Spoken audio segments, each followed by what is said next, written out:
questioned how the Incas were able to develop such an exquisite architecture without the use of the wheel or modern tools. Their buildings have withstood 5 centuries in an earthquake-prone zone and provided the foundations of many current buildings. Well, be prepared to be amazed. In this lecture, you're going to learn about the different Inca architectural styles, building methods, and some really cool archaeological sites. 200 years ago, German naturalist Alexander von Humboldt explored Inca architecture. He commented that they favored simplicity, symmetry, and solidity, and paid great attention to the placement of architecture into the natural topography of the landscape. Humboldt also commented that they were not great city builders, but were exceptional city planners. Much of Inca architecture stems from the reign of 3 important Sapa Incas, Pachacuti, Tupac Inca, and Huayna Capac. The Inca Empire is one built of stone.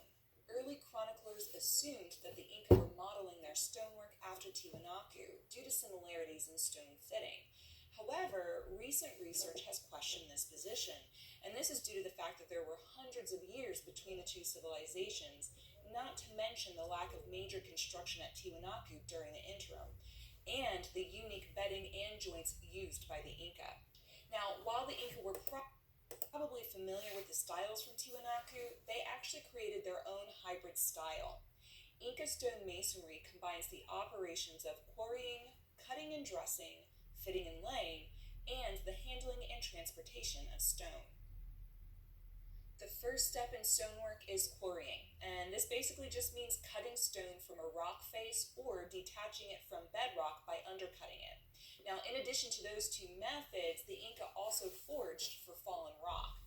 So, to pry stone from bedrock, the Inca would use bronze pry bars. Now, once that block was actually chosen or cut, it was then dressed, and basically what dressing means is shaping the stone. Once it was dressed, it would then be sent to the construction site. Quarries were chosen for the type and quality of stone, with actually little care given to the logistics of transporting that stone, which, if you think about it, would have been very difficult considering they did not have wheels. So, for example, take the quarries of Rumicolca, which actually supplied the walkways for Cuzco. It is located some 22 miles from Cuzco, so the logistics of having to move all that stone those 22 miles probably would have been quite arduous.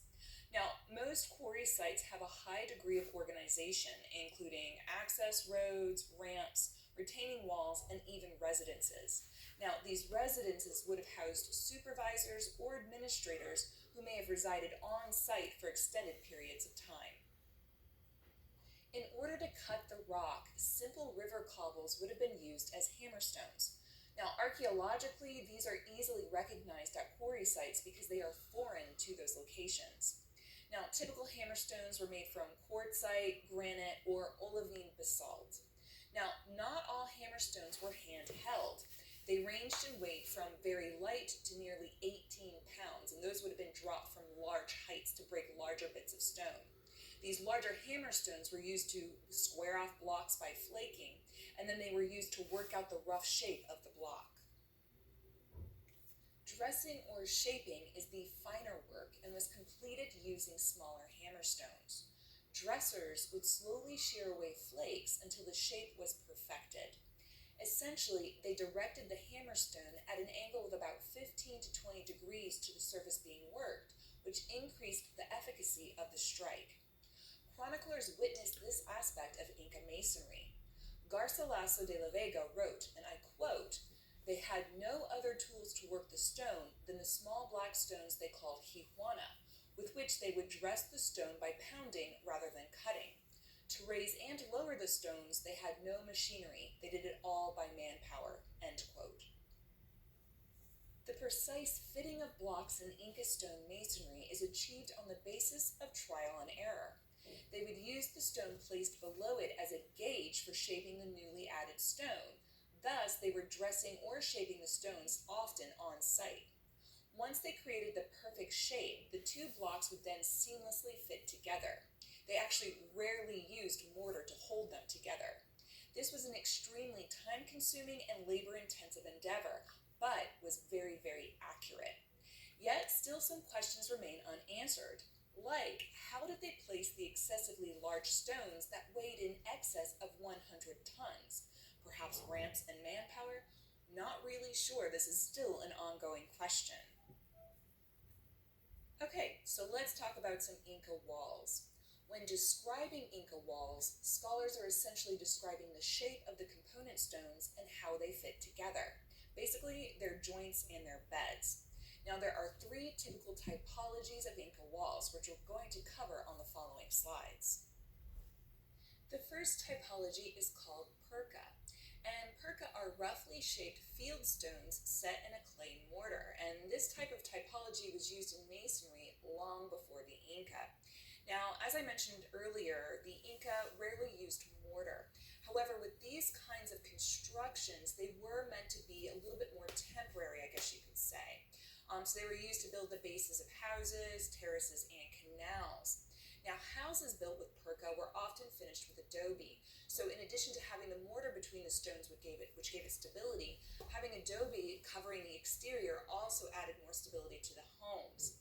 So oftentimes this particular typology is referred to as more rustic or unworked when compared to the other two typologies. The second typology is called polygonal, and actually the most famous Inca buildings use this type. Essentially, quarried stones are cut, finely dressed, and then fitted with absolute precision with the use of no mortar. The uniqueness of this type derives from their irregular interlocking shapes and their jigsaw puzzle appearance. So for example, the 12-angle stone from Cuzco. The visible face of this stone has 12 corners that fit and bed perfectly against the 11 adjacent blocks, so perfect that a coin cannot fit between them. This style is also related to what is called Cyclopean masonry. Cyclopean, as the name implies, is similar in style but greatly increased in weight and size. On the upper left side of your screen is the 12-angle stone, so go ahead, push pause, and count. And to the bottom right is the Cyclopean polygonal masonry style at the site of Sacsayhuaman. Use Diana for scale. She's 5'6" in real life.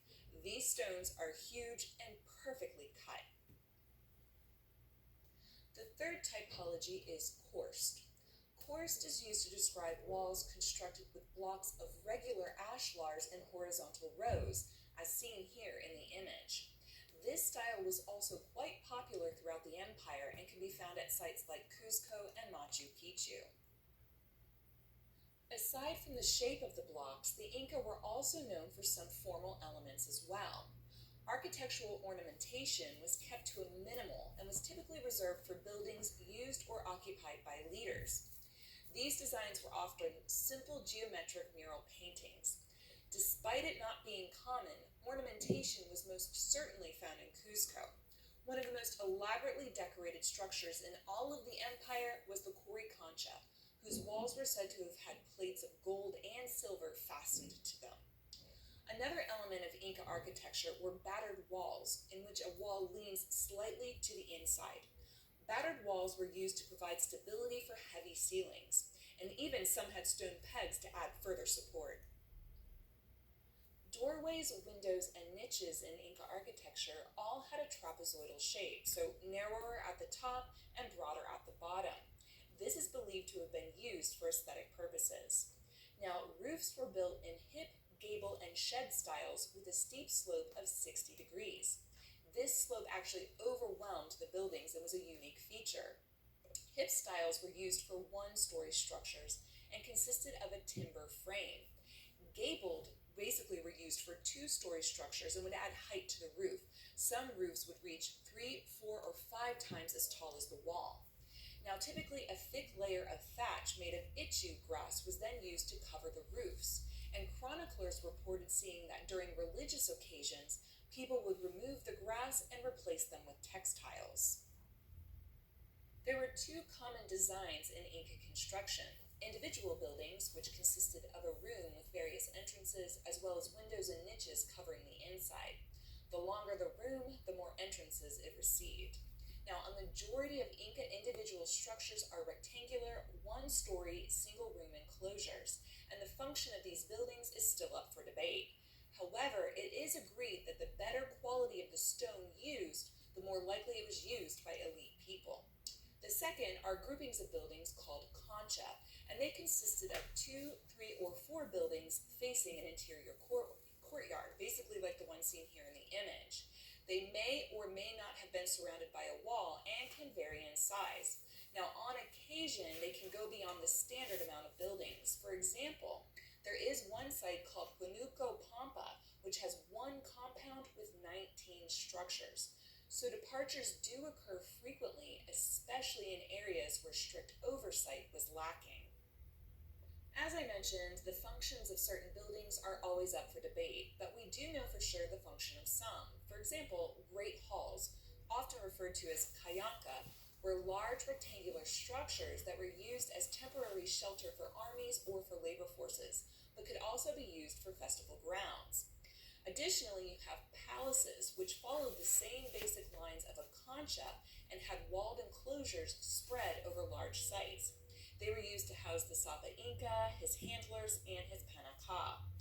Palaces contained many single-room apartments for servants and attendants, as well as large reception halls, bathing suites, stone channels for water, large courtyards, and living spaces for the Sapa Inca.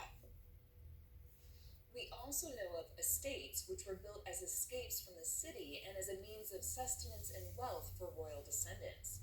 They were designed to provide access to cropland, pastures, settlement, forests, rivers, etc.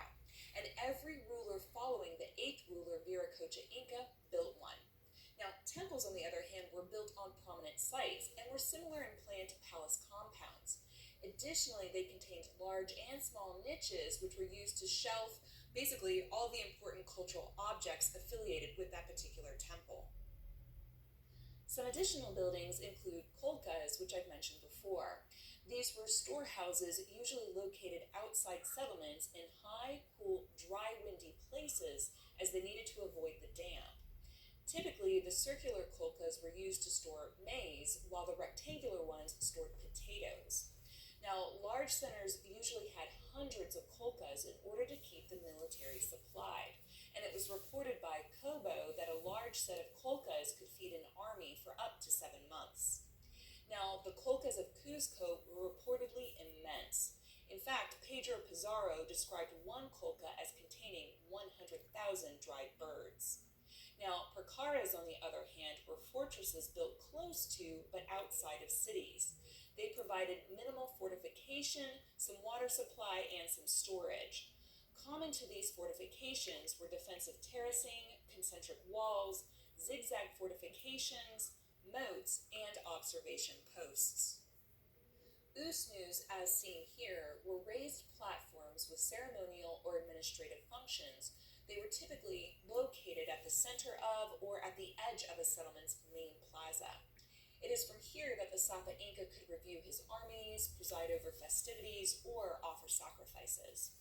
Now, prisons for the Inca were very rare and existed typically as 3 types: subterranean or dungeon, the arrowway, and an unnamed type of prison for people of rank and privilege. Now, the worst criminals, so those guilty of treason, thievery, or insulting the Sapa Inca, were condemned to be eaten alive by wild animals kept in the dungeon. This was actually documented by Guaman Poma, a chronicler, although the true extent of the dungeon is unknown, as the accuracy of Poma is questioned because he listed lions and tigers in addition to bears as being some of those animals that would eat the prisoners alive. And as you know, those types of animals did not exist in South America. Now, the arrowway, on the other hand, was a place for execution, kind of like a death row. We will get more into this a little bit later in the lecture, but I have to mention terracing as they have an architectural feature to them. Basically, terracing is creating flat surfaces on a slope by making steps. The Inca built vast terraces to maximize their land while simultaneously minimizing the possibility of a landslide. Elaborate terracing was foremost an attribute of royal estates and was not practiced as a general policy. The typical terrace, or pata, would be 5 to 13 feet high with a roughly shaped fieldstone retainer wall sloping at the back. Terracing was usually accompanied by waterworks to keep their crops moist. Now, flat agricultural land was a premium in the rugged vertical world of the Andes, so terracing was hugely important. Okay, let's switch gears and talk about the most important architecturally structured city to the Inca, Cusco. Cusco itself was considered a sacred object. The core of Cusco was planned according to the design of Pachacuti, who acted as architect and devised an imperial scheme based in stone. Working from a clay model, he constructed the city to serve as the hub of social, political, administrative, religious, and ritual activity.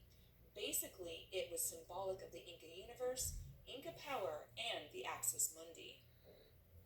The city center of Cusco covers 100 acres, consisting mainly of plazas, temples, housing for royalty, and their attendants. Members of other ethnic groups, laborers, and artisans lived outside the city center. Overall, the population estimates range from 15,000 to 20,000 in the center and 100,000 to 150,000 in Greater Cusco. Now, it was a complicated design, but replicated the four corners of the empire, the Hanan and Huron, and also may have been shaped after a puma. The upper right image shows you the shape with modern construction on top. If you recall, the Saque system in Cusco was a series of ritual pathways leading outward from Cusco into the rest of the Inca Empire, with the Concha at the center. The most important and well-known temple of the Inca was the Concha, sometimes referred to as the Temple of the Sun, and as I mentioned previously, it is located in the heart of Cusco. The Concha was the point from which the Cusco Saque system emanated. Now, it was a concha-style building containing between 4 and 8 rectangular structures around a central courtyard. The different rooms housed a number of effigies, including Punchayo, which was the sun effigy. This was brought out each day and returned at sunset. Other idols included Viracocha, Intiayapa, Mama Kia, and many others would also be put on display. As mentioned in previous lectures, the Concha also housed the mummies of past rulers, which were brought out for ritual display. Now, probably the most audacious display of this building was its gold effigy garden, whose interior walls were covered with gold and silver plates. It was also said to have contained realistic golden and silver sculptures replicating maize stalks and numerous kinds of animals. Unfortunately, all of this gold and silver was melted down by the Spanish. Well, here it is, the Concha Temple. Well, what's left of it. As you can see, the Spanish destroyed much of it and built their own cathedral atop the remnants of the Concha foundation. Now, some of the ceremonial features still remain, as you can see here from the image on the right side. Those niches would have housed idols when it was being used. You can visit the remnants of the Concha today in Cusco. It's pretty easy to access. So, what about planning outside of the city? Inca settlements beyond Cusco can best be understood as satellites and were all connected by the Great Inca Highway, which was around 15,534 miles. There were 2 trunk roads to this highway, one in the highlands and one on the coast. So the layout of the provincial centers varied, although they may have adhered to the basic Cusco arrangement, including the Hanan and Huron, but it depended on the purpose that the center served.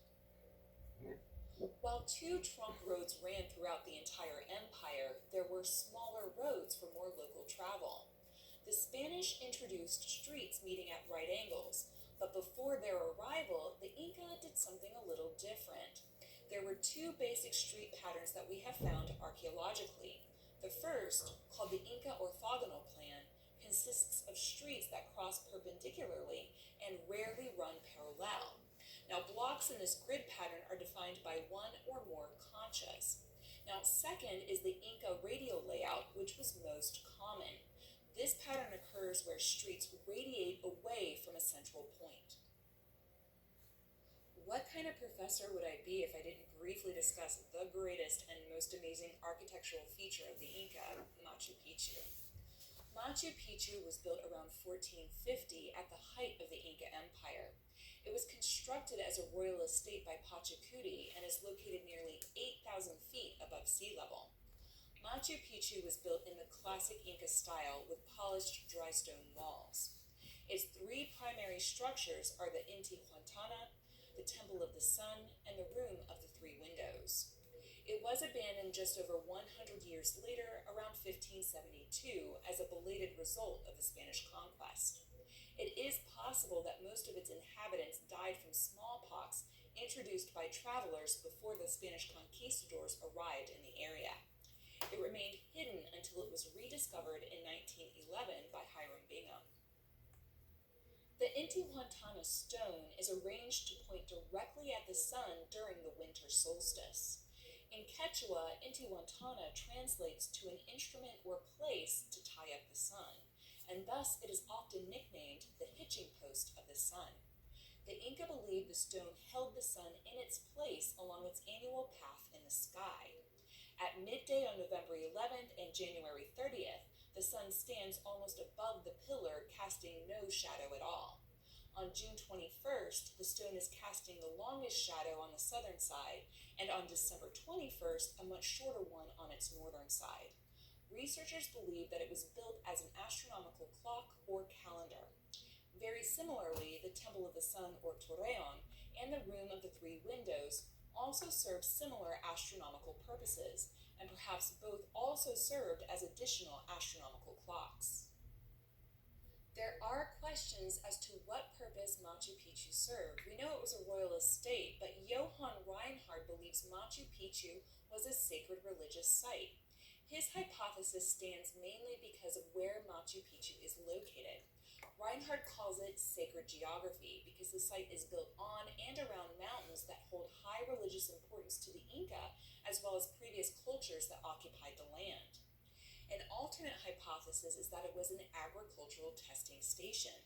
Different types of crops could be tested in the many different microclimates afforded by the location and the terraces, though these were not large enough to grow food on a large scale, but may have been used to determine what could grow where. Another hypothesis suggests that the city was built as a residence for the deities, or as a coronation place for kings. What we know for sure is that the site was divided into two main sections, known as the urban and the agricultural sectors, which were divided by a wall. The entire site was composed of 140 structures or features, including temples, sanctuaries, parks, and residences that include houses with thatched roofs. Plus, there were more than 100 flights of stone steps and numerous water fountains. The urban sector was divided into three great districts: the Sacred District, the Popular District, which was in the south, and the District of the Priests and Nobility. Located in the Sacred District are the primary archaeological treasures: the Intihuatana, the Temple of the Sun, and the Room of the Three Windows. These were dedicated to Inti, their sun god and greatest deity. The Popular District, or the Residential District, is the place where the lower class people lived. It also included storage buildings and simple houses. The royal section, so the district of the priests and nobility, was the sector for nobility, and it was a group of houses located in rows over a slope. Now, the agricultural sector was where all the crops and fields were kept and grown. If you rewind to the previous slide and have a look at the image on the right side, you can see these two halves of the greater Machu Picchu area divided by the wall. If you dare, today tens of thousands of tourists walk the Inca Trail to visit Machu Picchu each year. They acclimatize at Cuzco before starting on the 2 to 4 day journey on foot from the Urubamba Valley, walking up through the Andes Mountains range to the isolated Machu Picchu. The altitude is so high you have to acclimatize first, or you're gonna pass out. Just ask my friend James. He was a smoker, did not acclimatize in Cuzco for a couple of days beforehand, and in the process of hiking up, passed out face first. I'm not even joking. So it's definitely worth quitting smoking before you take on the journey. Now, would this be something you would be willing to try? It is a beautiful and amazing path. Now, alternatively, you can also take a bus up to the top. It runs once or twice a day from the base up to the top and back. So the choice is up to you.